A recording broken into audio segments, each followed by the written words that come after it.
Oh,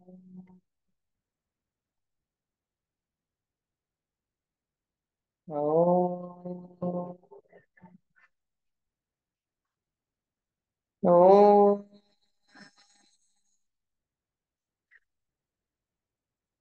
Guru Brahma, Guru Vishnu, Guru Devo Maheswara, Guru Sakshat Param Brahma, Tasmai Sri Gurave Namah.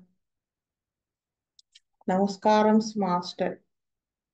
Namaskaram, Master EK. Namaskaram, Master MN. Namaskaram, Master VPS. Namaskaram, Master CVV. Namaskaram, Master CVV.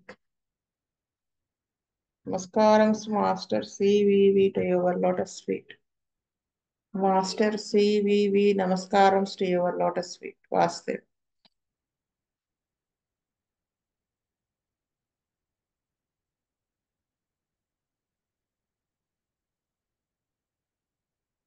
Maruti గారు చదువుతారా?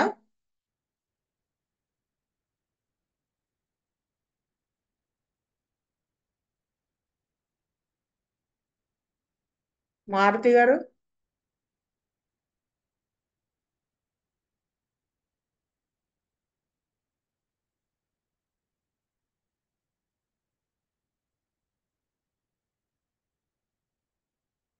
Mr. Rao, 38 years, once came to me for the treatment of hair fall and skin patches. He asked, have you got medicines for hair fall and patches? I said, there are no specifics in homeopathy. You should report about your health. Then we can help you. We recorded his symptoms systematically in the following order. History. Typhoid fever in early childhood. At the 11th year, dog bite on right knee. Used allopathy. At the 21st year, tonsillectomy. Boils on buttocks at the 20th year. Hair fall at the 22nd year. Arnica hair oil use. Mute చేసుకోవాలండి ఎవరో. Again, typhoid fever at 23rd year. Pleurisy at the 31st year and hospitalized for 4 months. Present complaints. Hair on head and body started turning gray and falling, leaving white spots at the roots. Itching in the spots aggravated by cool breeze and sweating, emulated by scratching. Dyspnea and weakness in mornings after walking, pain in the legs in the mornings. Dyspnea aggravated by climbing and ameliorated by cycling and physical exertion. Legs pain by rest and pressure. Numbness of the right arm from elbow to fingers. Could not feel sensation of an object holding in that hand.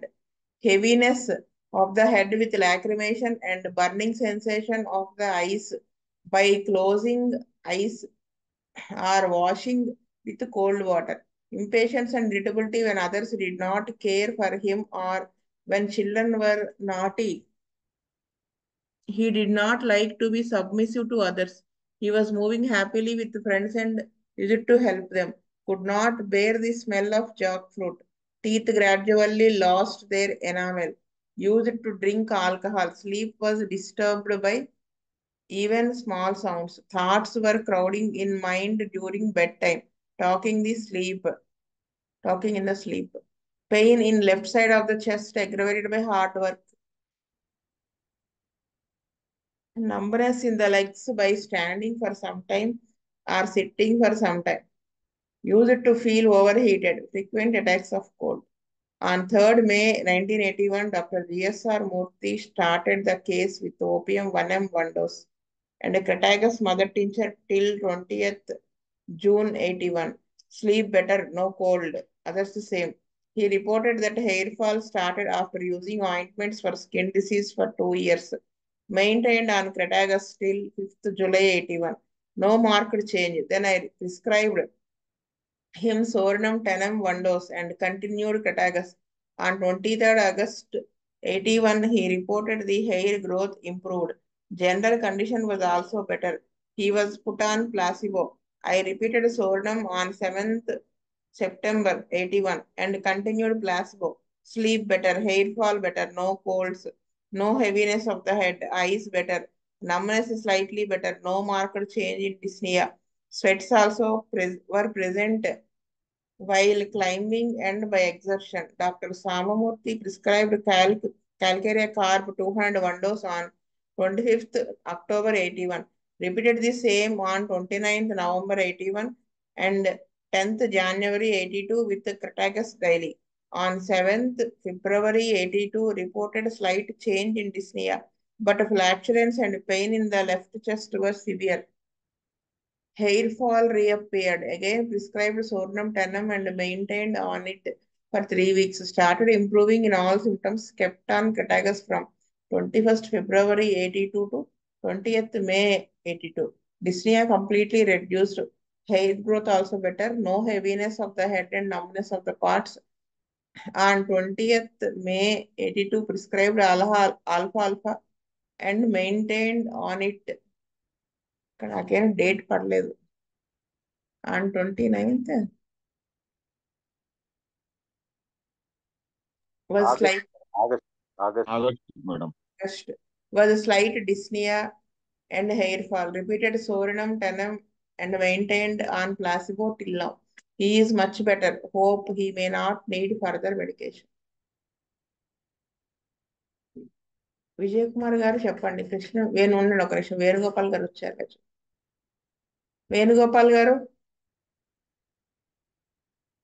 Vijay Kumar గారు,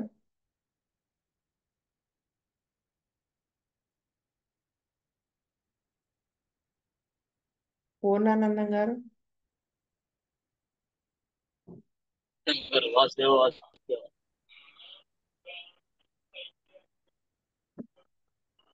మారుతి గారు,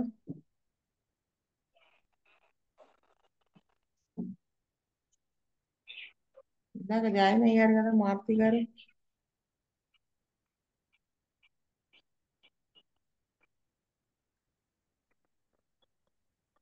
శ్రీనివాసమూర్తి గారు,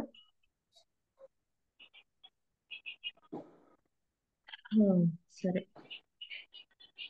opium అనేది ఎందుకు ఇచ్చారో నాకు అర్థం కాలేదు, కానీ సోర్ణం ఏంటంటే అసలు ఈ ప్రాబ్లమ్స్ అన్ని స్టార్ట్ అయినాయి ఎక్కడంటే 4th point red boils on buttocks at the 20th year.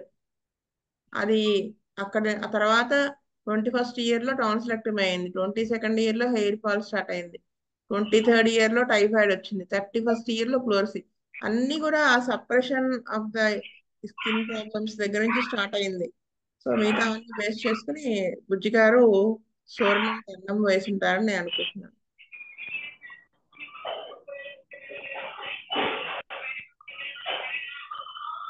Sheetal ఏమండి, ఎవరో మ్యూట్ చేసుకోవాలి.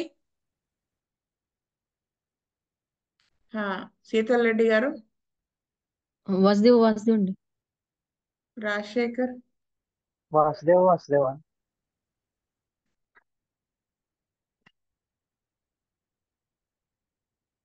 నెక్స్ట్ కేసు ఎవరైనా చదువుతారా? చిన్న కేసు శీతల్ రెడ్డి గారు చదువుతారా? వాసుదేవ్ అండి. A girl of 11 years suffering from tonsillitis was brought to our dispensary. She was suffering from tonsillitis since 5 years. Every time the inflammation followed with throat pain and fever. She could not talk due to pain. Only liquid she could swallow. The trouble was aggravated in cold weather and during the change of the season. Headache also was there along with throat pain. Her comprehension and memory were very poor. Mental condition was also stunted to the age. Dr. K.S. Shastri started the case with a dose of Barata carb 200 on 13/12/81. She was better. Previously in winter, the condition was aggravated for every year. but this time no aggravation. Even after exposing to the snow, she was much better till 14 to 82, and no medicine was given.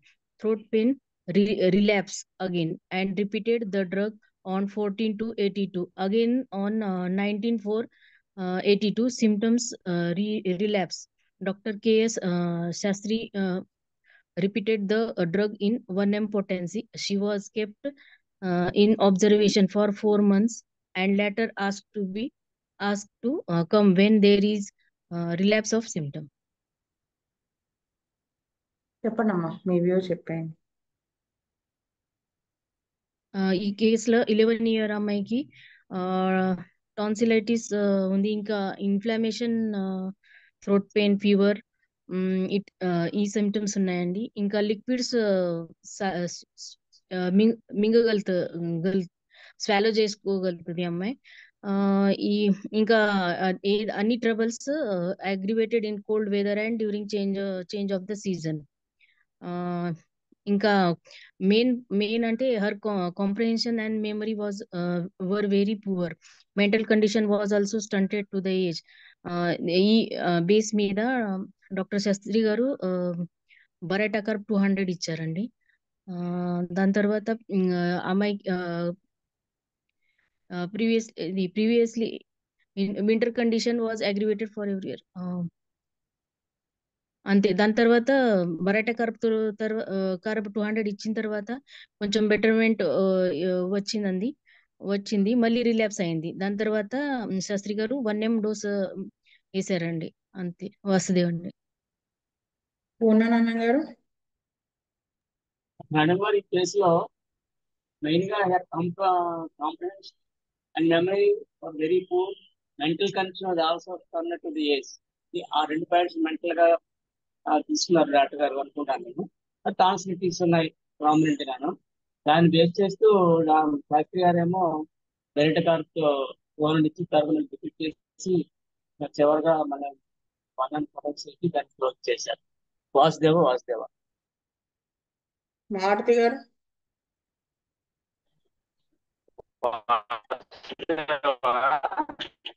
Me voice సరిగా లేదండి, clarity లేదు. వాసుదేవ వినిపిస్తుందండి? వినిపిస్తా. నేను జర్నీలో ఉన్నాను madam. Actually mentally undeveloped cases లో ఇక్కడ comprehension and memory were very poor అని ఇచ్చారు.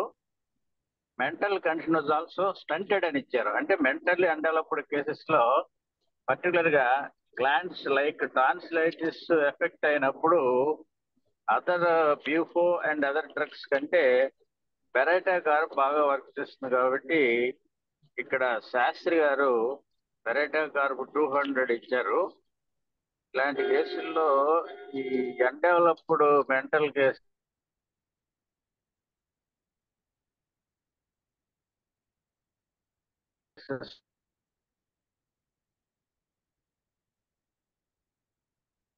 కట్ అయిందండి వాయిస్ మీది.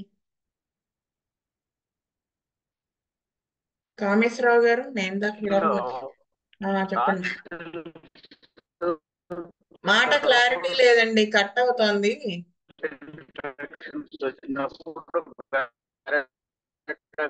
బాగా రాస్తున్నారు కాబట్టి గారు ముందు గారు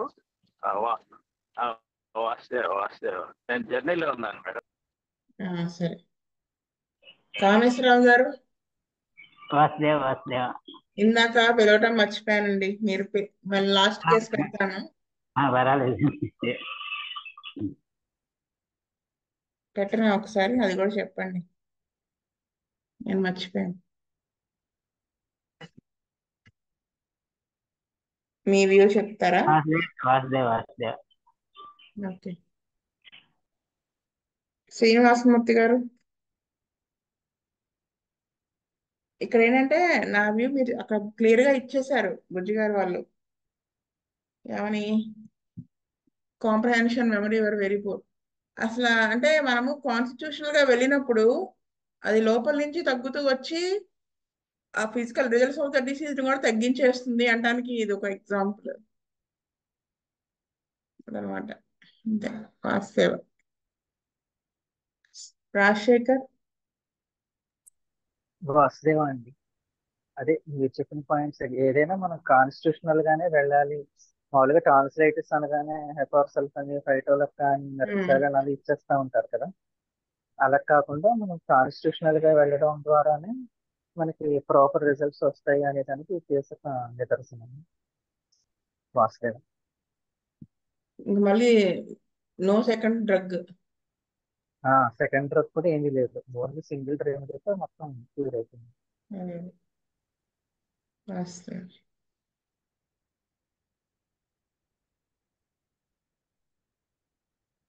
పూర్ణానందం గారు చదువుతారా? మేడం గారు, case number 55. A lady of 58 years living with black complexion come to our dispensary for treatment. Treatment of white spots. First spot was started and vagina and slowly spread up to pelvis. Then the complaint was damaged and spotted in the folds of hands. She used many medicines for these sufferings. No improvement.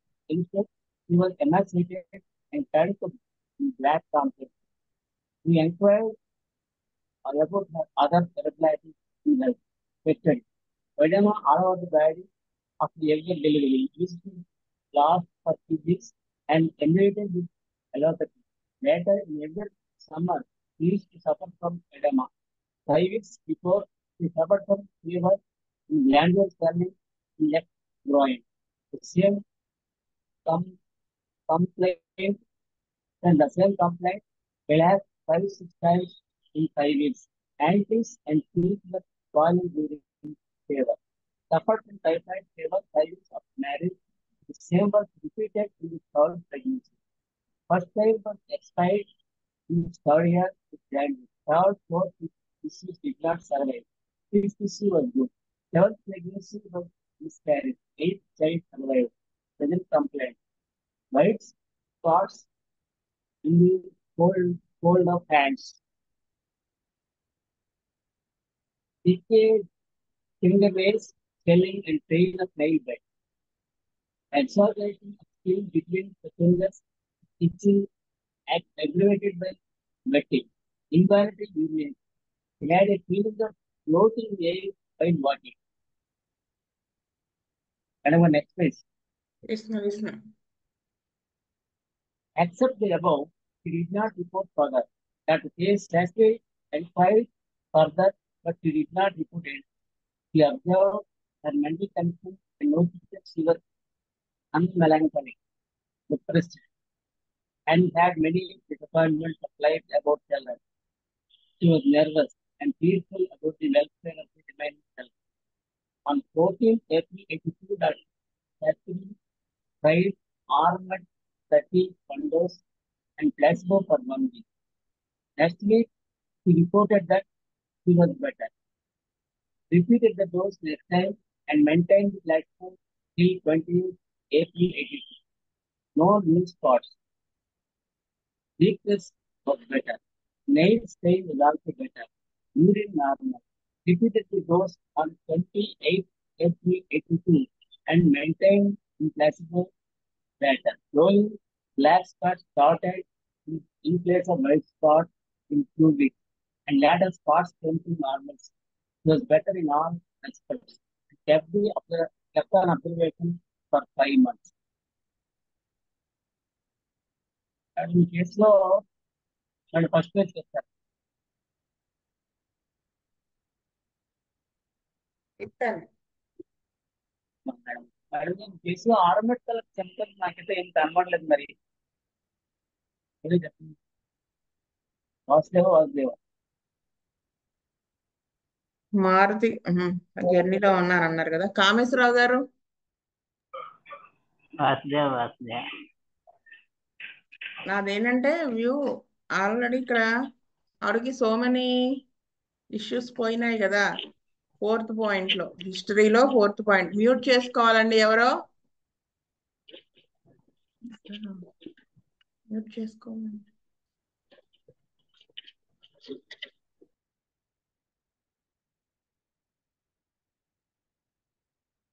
ఉమ్. అది 4th point లో చెప్పారు కదా, issues చాలా పోయినాయి పాపం ఆవిడకి. 7 deliveries అయితే అలా చెప్పారు కదా. సో దాని తాలూకు డిప్రెషన్ లో ఉన్నాను అని కూడా చెప్పారు. ఏది నెక్స్ట్ పేజ్ లో.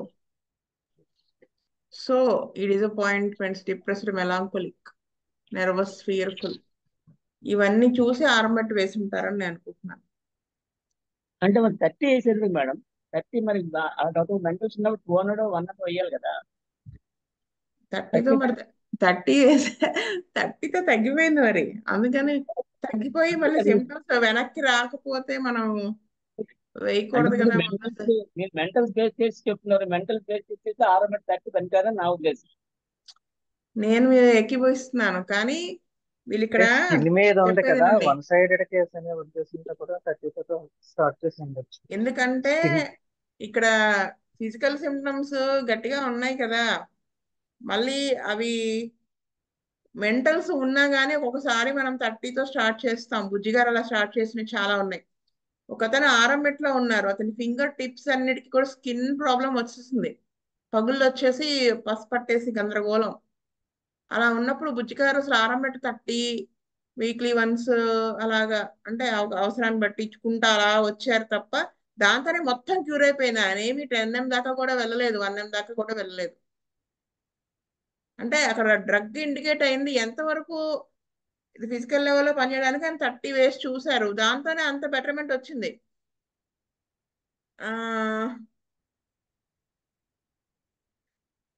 సో అంటే 30 వేసి చూసినప్పుడు బెటర్మెంట్ వచ్చినప్పుడు ఇంక మనం ఆ వీక్నెస్ బెటర్ అయిందా, 30 ఏమాత్రం పనిచేస్తుంది అనుకున్నాం. వీక్నెస్ నెయిల్స్ కూడా బెటర్ అయినాయి, యూరిన్ నార్మల్. స్లోలీ అంటే ఆవిడ 30లో ఉందేమో, అంటే సిఫిలిటిక్ మెంటాలిటీ అంతవరకే వేశారు. అందుకనే తర్వాత ఏమన్నా అవసరం అవుతుందేమో తెలియదు కానీ ప్రస్తుతానికి 30తో తగ్గింది. ఇక్కడ ఒక కేసు నేను శీతలరెడ్డి గారు, వాసుదేవ్ అండి. రాజశేఖర్, వాసుదేవ అంటే అదే మీరు చెప్పిన పాయింట్స్ అండి. కేసు సిఫిలిటిక్, అక్కడ గ్లాండ్యులర్ ఫీవర్స్ రావడం, నెయిల్స్ డికే అవడం, అవన్నీ కూడా సిఫిలిటిక్ సిమ్టమ్సే కదా. అక్కడ మాస్టర్ అక్కడ అబ్జర్వ్ చేసిన దాన్ని బట్టి ఆర్ఎంఎస్ అని డిసైడ్ అయ్యారు. 30 ఎందుకు ఇచ్చారంటే మనకి ఇంకా వేరే ప్రెసెంట్ కంప్లైంట్స్ లో ఆవిడ చెప్తున్నది స్కిన్ మీదే, అంతకన్నా డీపర్ లేయర్స్ లో ఎక్కడ చెప్పట్లేదు కదా. అందుకనే 30తో స్టార్ట్ చేసి ఉంటారు. అవసరమైతే గ్రాడ్యువల్ గా 200కి 1Mకి వెళ్ళేవారేమో, 30తోనే ఇంప్రూవ్మెంట్ వచ్చింది ఆవిడకి. ఒక కేసు అంతే. చెప్పండి చెప్పండి చెప్పండి. ఒక కేసు ఏంటంటే ఈ మధ్య వాళ్ళ wife cancer patient, rectum cancer. Husband wife కూడా వాడారు కానీ అది ప్యాలియేషనే కదా, చాలా అటాచ్డ్ వాళ్ళిద్దరు, చాలా ఒకరికొకళ్ళు. ఈయన పాపం రిటైర్ అయిపోయిన తర్వాత వీళ్ళిద్దరు ఏవో కొన్ని ప్లాన్స్ చేసుకున్నారు. షష్టి పూర్తి 5 days చేసుకోవాలని, వీళ్ళ ఒక గ్రామం ఉంది అక్కడికి వెళ్ళి ఉండాలని, ఇంకా అలా ఏవో అని వాళ్ళు మళ్ళీ 5 years తర్వాత ఆ గ్రామంలో ఒక ఇల్లు కొనుక్కున్నారు. అక్కడ ఒక చెట్టు నాటారు. వీళ్ళు వచ్చినప్పటికి అది పెద్దదవుతుందని ఏవో సంథింగ్ అలా అనుకున్నారు. ఊహించిన విధంగా ఆయన రిటైర్ అవ్వగానే ఆవిడకి క్యాన్సర్ అని ట్రేస్ అవుట్ అయింది. దాంతో ఇంకా వీళ్ళు తెనాలిలో ఉండిపోవాల్సి వచ్చింది. ఆ పల్లెటూరు వెళ్ళేంత సిచ్యువేషన్ లేదు వీడికి. రెక్టమ్ క్యాన్సర్, అప్పటికే అది ఆపరేషన్ చేయించారు, కొంత రేడియేషన్ అవి ఇచ్చారు. ఇంకా సో అలా అది అలా ఉన్నారు. ఈ హస్బెండ్ ఆవిడకి ఇంక 24 గంటలు ఆవిడకి సేవ చేయడమే అన్నట్టుగా ఉండేవాళ్ళు. సరే ఇతను నా దగ్గర మందు వాడుతా ఉన్నారు, ఆవిడ చనిపోయింది. చనిపోయినప్పుడు చనిపోక ముందు చిన్నది ఆవిడ బాగాలేదు అనగానే కంగారు పడిపోతున్నారు అని చెప్పారు. సో నెర్వస్ అనమాట. ఎంత ఇంక నిద్రపోకుండా ఆవిడకి బాగోలేదు అంటే ఇంకా అలాగ ఉండడం, ఇంకా అలా ఉంటున్నారని చూసి యాసిడ్ పోసేసాను, స్టాఫ్సాగ్రే వేసాను, ఏం వేసినా ఇంకా ఏవో వేసాను. ఆ నేచర్ ఆర్సనిక్ కాల్వ్ నేచర్ అది కూడా వేసాను, తగ్గల. ఈలోపు ఆవిడ చనిపోయారు. అయితే చనిపోయిన తర్వాత ఆయనకి ఏంటి 1 month లోపు మెట్లు ఎక్కుతుంటే ఆయాసంగా ఉంటాం, గుండెల్లో దడగా ఉంటుందంటే ఒకసారి కార్డియాలజిస్ట్ చూపిస్తే ఏదో చిన్న ప్రాబ్లం ఉందని చెప్పారు, వాళ్ళు మందులు ఇచ్చారు. వాటితో పెద్ద ఇంప్రూవ్మెంట్ లేదు ఆయనకి. మళ్ళీ హోమియో ట్రై చేస్తే అంత క్లియర్గా చెప్తున్నారు సిమ్టమ్స్. ఆయన ఎక్కడ మిస్ అవుతున్నానో అర్థం కాదు. మరి అంత ఇష్టమైన వాళ్ళు దూరం అయినట్టు అంటే యాసిడ్ ఫాస్ పని చేయాలి కదా, పని చేయలే.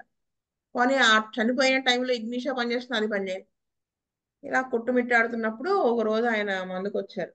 ఎంత ఒక మెట్లు ఎక్కుతుంటే ఆయాసం వచ్చేస్తోంది, మాట్లాడుతున్నా కానీ ఆయాసం వచ్చేస్తోంది, అలా ఉంది సిచ్యువేషన్. అప్పుడు మాట్లాడదు ఆ మాటల కబుర్లో పెట్టినప్పుడు నాకేంటోనండి మనసు బాగాలేదు అన్నారు. ఏమైంది అన్నాను. అంటే ఆయన చెప్పారు, మా పిల్లవాడికి నేను అక్కర్లేదు అని అన్నారు. ఎందుకు అలా అనుకుంటున్నారు? వాళ్ళ కొడుకు కోడలు చాలా మంచి వాళ్ళు, అసలు యాక్చువల్గా ఇతను చాలా మంచి ఆయన. అయితే ఎందుకు అంటే వాళ్ళ కోడలు చాలా బాగా చూసుకుంటుంది. ఎలా అంటే ఈ కొడుకు లెక్చరర్ గా చేస్తారు, ప్రొఫెసర్ గా చేస్తారు. అంటే డీటెయిల్స్ అన్ని చెప్పకపోతే మీకు అర్థం కాదని చెబుతున్నా. అయితే ఈ అమ్మాయి ఎంత మంచిదంటే మధ్యాహ్నం పూట మా మామయ్య గారు ఒక్కలే కూర్చుని తింటారు కదా భోజనం, నైట్ ఏం చేస్తుందంటే వీళ్ళిద్దరికి కలిపి పెడుతుంది, తండ్రి కొడుకులు ఇద్దరికి, మామగారికి భర్తకి. వాళ్ళిద్దరూ కలిసి తింటారని. ఈయన ఏమనుకుంటున్నారు, నేను ఉండడం వల్ల, నేను లేకపోతే వీళ్ళిద్దరు కలిసి తింటారు కదా అని. సరే భార్య భర్తలు ఇద్దరు కూర్చుని మాడుకుంటున్నారు అనుకోండి, ఈయన గదిలోంచి బయటికి రాగానే ఆ అమ్మాయి లేచి వెళ్ళిపోతుంది, అంటే మామగారు కదా అన్నట్టు. ఇలాగా ఇవన్నీ నేను నేను ఇలాగా నేను వాళ్ళని మధ్యలో పానకంలో పొడకైపోతున్నానంటే నేను వేరేగా ఉంటాననేసి అన్నారు ఒకసారి. అది బేస్ చేసుకుని కూడా మందు వేశాను, ఏం తగ్గల. అంటే నేను అడ్డమేమో వీళ్ళకి అన్నట్టు, వాళ్ళు అలా చూడకపోయినప్పటికీ అని, అనవసరమైన దిక్మల్లా దిక్కని. తర్వాత ఒక రోజు వచ్చి ఆ, ఏం చెప్పారంటే నేను ఎవరికి అక్కర్లేని వాడిని అయిపోయాను అన్నారు. ఏమైంది అన్నాను. నా మా ఇంట్లో కొడుకు కోడలు పిల్లలు ఇద్దరు కూడా నలుగురు బట్టలు కొనుక్కున్నారు, నాకు పెట్టలేదు, నాకు కొనలేదు అన్నారు ఆయన. నేను ఎందుకు కొనలేదు అని, ఎప్పుడు కొనరా అంటే ఎప్పుడు ఏ పండగ వచ్చినా నాకు కూడా కలిపే కొంటారు. వాడు మావాడు కానీ మా కోడలు కానీ ఏ పండగ వచ్చినా ఏదైనా మంచి అకేషన్ వస్తే నాకు ప్రతిగా దండం పెడతారు వాళ్ళు. ఈసారి కూడా నలుగురు వచ్చి నాకు కాళ్ళకు దండం పెట్టారు కానీ నాకు బట్టలు కొనలేదు అన్నారు. ఎందుకో అడిగాను నేను, అది ఏం ఫంక్షన్ అది అని అడిగాను. అంటే ఏమి అకేషన్ అది, బట్టలు ఎందుకు కొనుక్కున్నారు వాళ్ళు? భార్య భర్తలకి మ్యారేజ్ డేట, కొడుకు కోడలు మ్యారేజ్ డే. నాకు మైండ్ లో వెలిగింది, వాళ్ళిద్దరు మ్యారేజ్ డే, ఈయనకి బట్టలు కొనాల్సిన అవసరం ఏముంది? పండగ అయినప్పుడు అందరికీ కొంటారు, ఇది వాళ్ళిద్దరికి సంబంధించింది. పిల్లలు అంటారా, వాళ్ళు చిన్నబుచ్చుకోకుండా కొనుంటారు. అప్పుడు నాకు ఆయన అన్న మాట, నేను ఎవరికి అక్కర్లేని వాడిని అయిపోయాను అనేప్పటికి అది బేస్ చేసుకుని నేను ఆరం పెట్టి వేశాను. ఏమన్ని మొదలేసినా దిగులు పోదు, అలా డల్ గా ఉండేవాళ్ళు. ఆహారం పెట్టండి, మీరు నమ్ముతారు లేదా 30 స్టార్ట్ చేశాను నేను. అంటే అది అవునా కాదా తెలుసుకోకుండా ఎందుకులే వెళ్ళడం అని వేస్తే ఆయాసం కొంచెం తగ్గిందన్నారు. నెమ్మదిగా 200కి వెళ్తే అసలు ఇప్పుడు అంతా బాగుంది. అది వరకు ఊరినే ఎక్యూట్స్ రావడం, జలుబు దగ్గు రావడం, అంత తొందరగా తగ్గదు, ఇంకిలాగ ఏదో ఒకటి వస్తూ ఉండేది. ఇప్పుడు ఏమీ రాలేదు తెలుసా. ఆరంభ 230 మొదలెట్టాకే చాలా తగ్గిపోయి 200 మొదలెట్టే ఆయాసం కూడా లేదు, హ్యాపీగా తిరుగుతున్నారు ఆయన, మాట్లాడుతున్నా ఆయాసం లేదు. అప్పుడు అనుకున్నాను, అయ్యా మనం మిస్ అయ్యాం. అంటే ఒకసారి మన పేషెంట్ తో కూడా కాన్వర్సేషన్ పెట్టుకోవాల్సి వస్తుంది అని పెట్టుకోవాల్సి వస్తుంది. ఒక్కోసారి ఎంత టైం అయినా మనకు తెలియదు, చాలా అర్థం చేసుకోవాలి మనం వాళ్ళని, ఇంకా బాగా అనిపించింది. సో ఇది గుర్తొచ్చింది ఈ కేసు. ఆయన అన్న చిన్న మాట దారి తీసింది అనమాట. కేసు బాగుంది మేడం, చాలా మలుపులు తిరిగి ఆఖరికి ఆహారం పెట్టండి, ఊహించిన విధంగా ఆహారం పెట్టి అనుకోం కదా. అవును మేడం, చాలా బాగుంది. అసలు ఆయన భార్యని బాగా క్లోజ్ గా అబ్జర్వ్ చేశారు కాబట్టి మీరు కనుక్కోగలరు, లేకపోతే మామూలుగా అయితే కొంచెం కష్టమే కనుక్కోవడం. అంటే మన కోసమే ఆ సందర్భం వచ్చినట్టుగా ఆయన చెప్పారు. మాస్టర్ గారే ఆ రూపంలో మనకు తెలియనప్పుడు ఆయన చెప్తారంటారు కదా, అలాగా చిన్న పిల్లోడిలాగా మనం మామూలుగా అనుకుంటాం, చిన్న పిల్లోడిలా మాట్లాడుతున్నారు ఈయన అనేసుకుంటాం, కానీ అక్కడ నన్ను వ్యూ చూసుకోవాలి అన్నమాట విషయం. స్వస్తి ప్రజాభ్య పరిపాలయంతాం న్యాయేన మార్గేణ మహీమహీ గో బ్రాహ్మణేభ్యస్తు మస్తు నిత్యం. లోకా సమస్త సుఖినో భవంతు. లోకా సమస్త సుఖినో భవంతు. లోకా సమస్త సుఖినో భవంతు. ఓం శాంతి శాంతి శాంతి. వాసుదేవ వాసుదేవ వాసుదేవ.